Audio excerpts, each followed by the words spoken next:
So, Hare Krishna. Jayo Jayo Sri Chaitanya, Jayo Nityananda, Jaya Advaita Chandra, Jaya Gaura Bhakta Vrinda, Jaya Jaya Sri Chaitanya, Jaya Nityananda, Jaya Advaita Chandra, Jaya Gaura Bhakta Vrinda, Jayo Jayo Sri Chaitanya, Jaya Nityananda, Jaya Advaita Chandra, Jaya Gaura Bhakta Vrinda. Mukham karoti vachalam pangum langayate girim yat kripatamaham vande Shri Gurum Dinatarinam Paramanandamadham Shri Chaitanya Ishwar. Hare Krishna everyone. I welcome you all to this Japa session. So as we generally discuss different topics related to Krishna consciousness so that our absorption in chanting and our absorption in Krishna conscious journey will become more and more. So as a part of that, we've been discussing about, Shikshashtakam, Kevalashtakam, and the 26 qualities of the devotees. And we've been discussing about the different pastimes whenever any festival comes. Like when the Janmashtami comes, we talk about Janmashtami, and the Jagannath Rath Yatra was going on. So we've been sharing the pastimes of that. So all through that, what we discuss is that, the ultimate goal of a jiva is to serve Krishna and completely surrender to Krishna. So when we talk about this concept of surrender, if we are not Krishna conscious, if we are not devoted to the Lord, then this surrender term actually feels us very bad. If someone comes to us says that, you have to surrender, then it feels like I'm very much powerless. I don't have any option. I don't have any choice of my life. So I have to just follow someone else. So it feels like we are killing our individuality. We are just giving up our all aspirations and all. So these things come when we talk about surrender.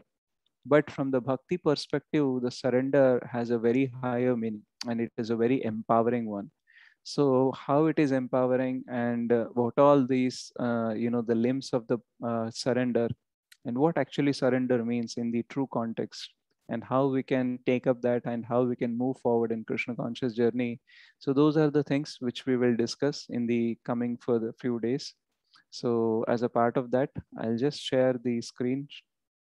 So this verse, which talks about the Sharanagati, this comes in Chaitanya Charitamrit Madhya Lila in 22nd chapter, 100th verse.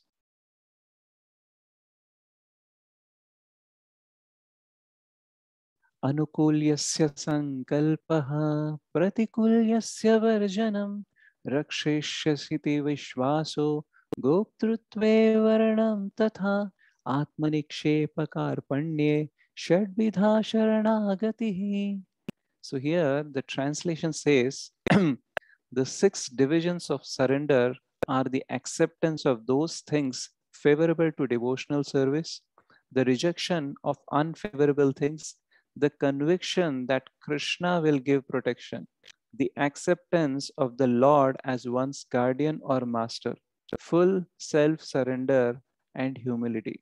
So these are known as the 6 divisions of surrender. So today we will just discuss in brief about these 6 divisions or the 6 limbs, and we will use the metaphor of a war and we will use the metaphor of the doctor or the treatment. So how in the war context what the surrender means, and in the context of doctor what this surrender means, and from that we will try to relate how we can have the same surrender in bhakti and how it is a little different from the war and doctor metaphor. So today we will discuss in brief about the each one, but in the further days we will take one limb and we'll try to elaborate that in a more profound way. So when we talk about 6 limbs of surrender, so the first comes is that anukulyasya sankalpaha. So that means accepting that which is favorable. That means anything that assists us in the devotional service to the Lord. So when we talk, one moment.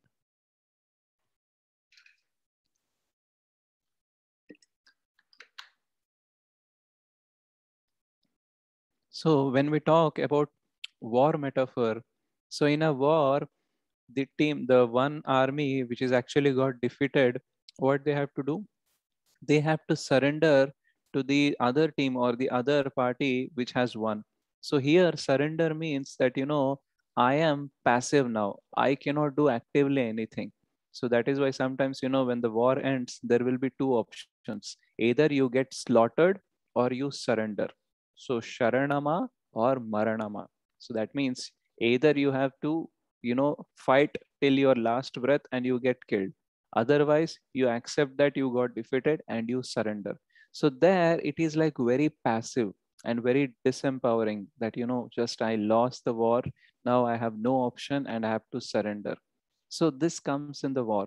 And when we talk about the doctor metaphor, or when we are going for a treatment, there also we surrender. Because if we are deceased, then the doctor will say that from now on, I will tell you what to take and I will tell you what not to take. So you have to follow my instructions. So there also what we are doing, we are keeping all our choices and options aside, and we are following the doctor.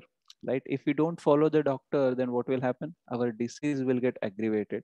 So in this both metaphors, the war and the doctor, the anukulyasya sankalpaha, that means accepting that is favorable, is not so passive. When we talk about war or doctor, here most of the times it is like passive. Okay, we are not doing anything. Now we are just surrendering, and whatever has to happen, that should happen from the other end. But when we talk about bhakti, it is a conscious choice. You know, taking or accepting which is favorable is an action.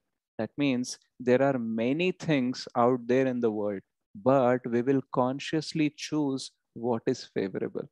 Right? When we talk about pratikulya savarjanam, we consciously choose what to reject. So here it is an active process. It is not that, we just left our hands and we said that we surrender. Now we are not going to do anything. Whatever you do, that will accept. So that is not the kind of surrender which we are talking in terms of bhakti.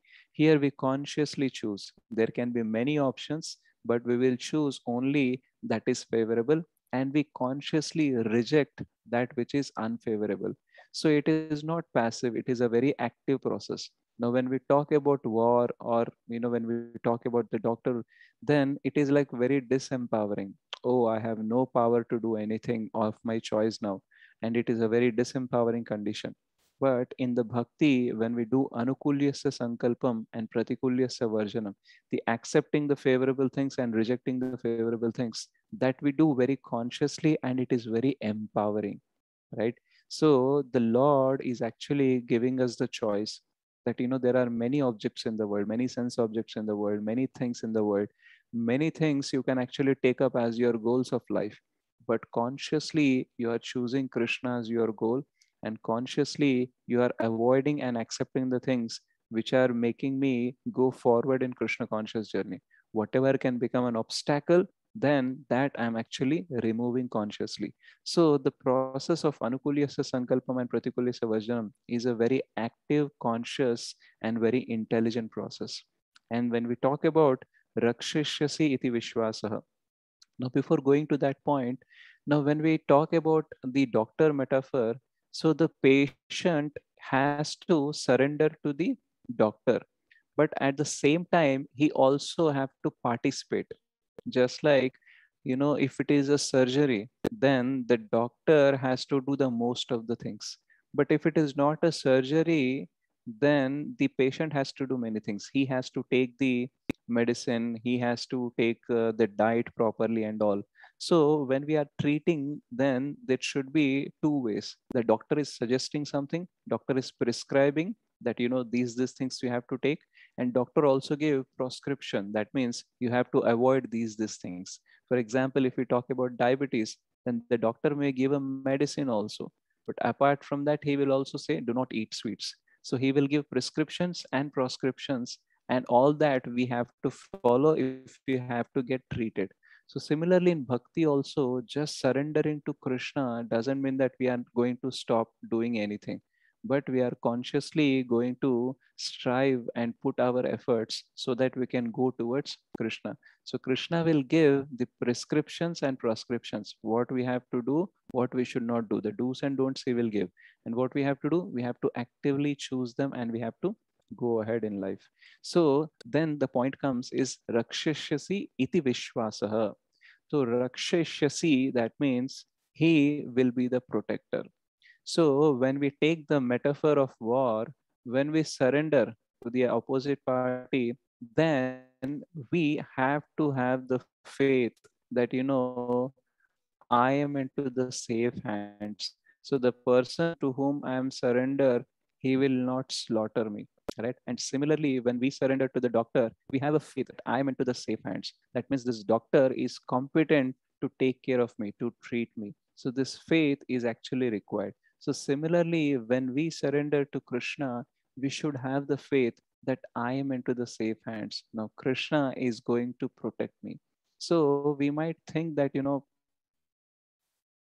there are many things are going wrong in our life, but actually there are many things which are going right also. Wherever we are today, at the age of 20, 30, 40, 50, 60, whatever age we are into, now there are many things which has gone wrong. But out of our knowledge, out of our consciousness, there are many things which has gone right also with the mercy of Krishna. So he's being protecting, right? He's already. So when we surrender to Krishna, we should have the strong faith that he has been already protecting me from a long, long time.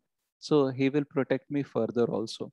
So we are deceased with this bhavaroga, the material desires and all. And Krishna wanted to treat us. And when he wanted to treat us, we also should have a faith that he is a very competent doctor, or he is a very competent Supreme Lord who can actually treat us. So when we have this faith, then surrender becomes very easy. So why faith is also a part of surrender? Because if you do not have a faith, just like, when you go to a doctor and he prescribes a medicine, you may not know what is the composition of that medicine, but you have the faith that, he is a competent doctor and he's writing the pills which can cure me. So the curative potency should be there in the medicine, but along with that, there should be faith also that this can cure me. So the placebo effect is generally known as, where you have a complete faith, and sometimes sugar pills or some salt pills also cure you. So that is not the only way, but there has to be the curative potency also in that medicine. But along with that, we should have faith that it will cure me. So similarly, when we practice bhakti, so bhakti has a potency to transform our heart. It can actually transform all our material desires into spiritual desires, and it can transfer us from this world to spiritual world. So it has the potency, but that potency we will not experience immediately. So before we experience that potency, we have to have faith that, okay, he is the protector and this process will protect me from all those things which I am going through as of now. So all the suffering we are going through from this process will protect me. So just like we have faith in the doctor, we should also have faith in Krishna. So this is Rakshishyasiti Vishwasaha. So strong conviction that Krishna will protect me. I am in safe hand. So when we surrender in a war also, we have faith that the person to whom I am surrendered is not going to slaughter me. He's not going to kill me. But when we talk about this protection in terms of war or doctor, there we are doing it out of fear. Like we submit to a opposite party because we have a fear, like if I don't submit, I will die. And when we submit ourselves to the doctor, we have a fear, like if I don't get treated, I'll die. So this is mostly out of fear. But when we talk about this protection faith from Krishna, that is not out of fear, but that has to be out of love. So when we submit to the doctor, when we surrender to the doctor, we may give our body, okay, we may give our heart to treat, but we just give them the physical heart to treat. We don't have the whole emotional heart to doctor, right? So we know that we have to get treated. So as the treatment is done, there won't be great relationship. But here, when Krishna consciousness, when we surrender, when we have a faith that Krishna is the protector, there the process is to build a relationship with Krishna. When we talk about a war example or a doctor metaphor, that is only to have a transactional thing.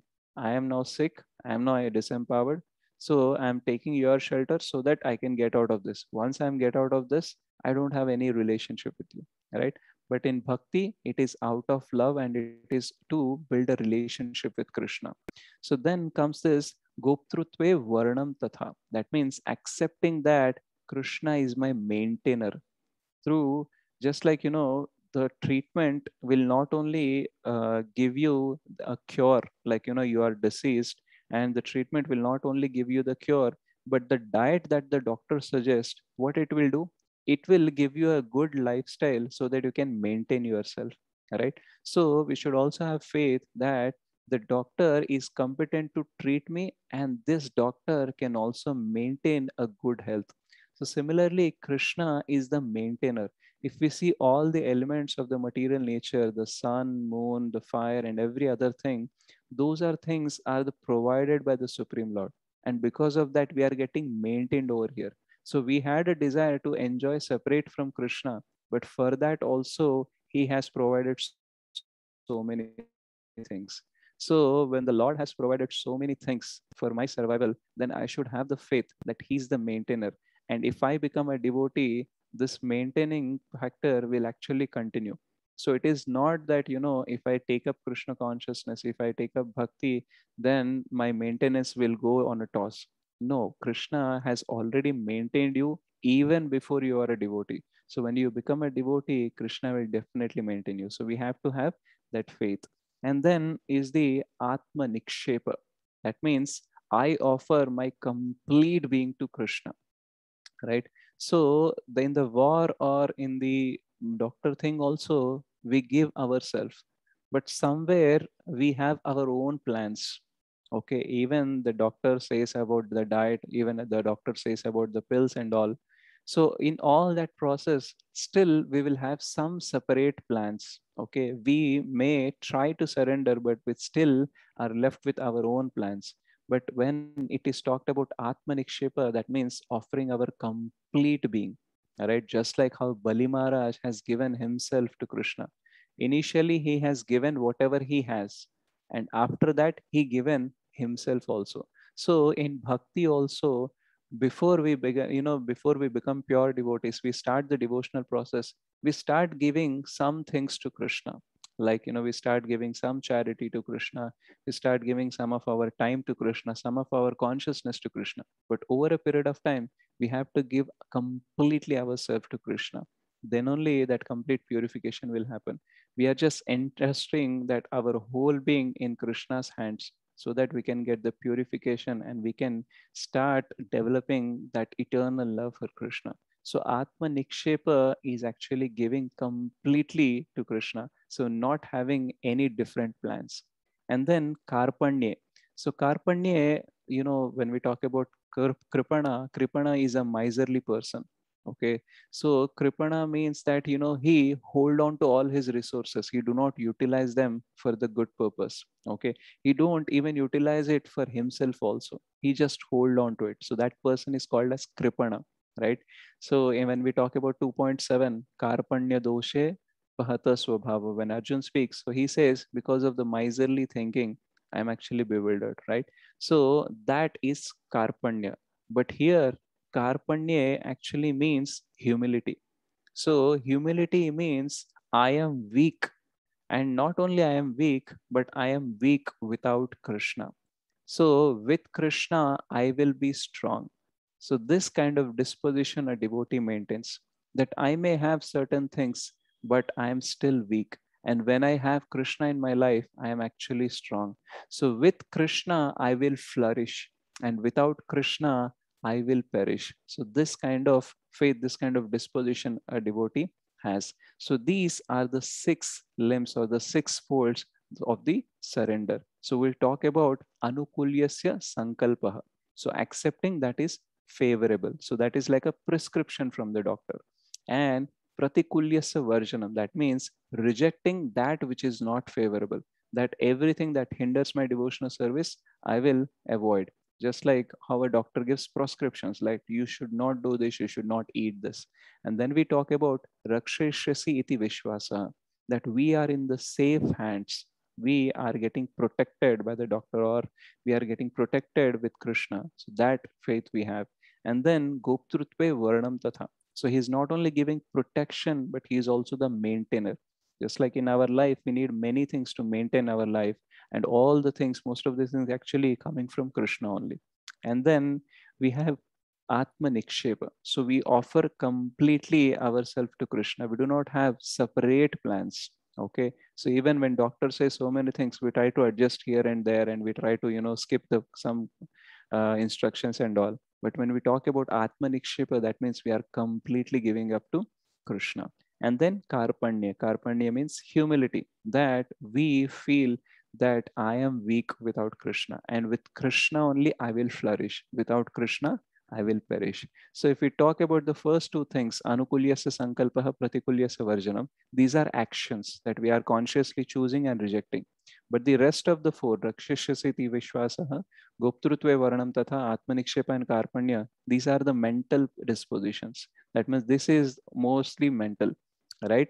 And the first two are like into the actions, but the other four are into the dispositions. So these are the six limbs. And when we talk about each thing in a detail, then we'll have more understanding, like what we have to accept, what we have to reject, how that faith actually develops, that Krishna is the protector, Krishna is the maintenance, and how we can offer completely ourselves, and how we can stay humble throughout the process. So this we will discuss in the coming days. Thank you so much. Hare Krishna.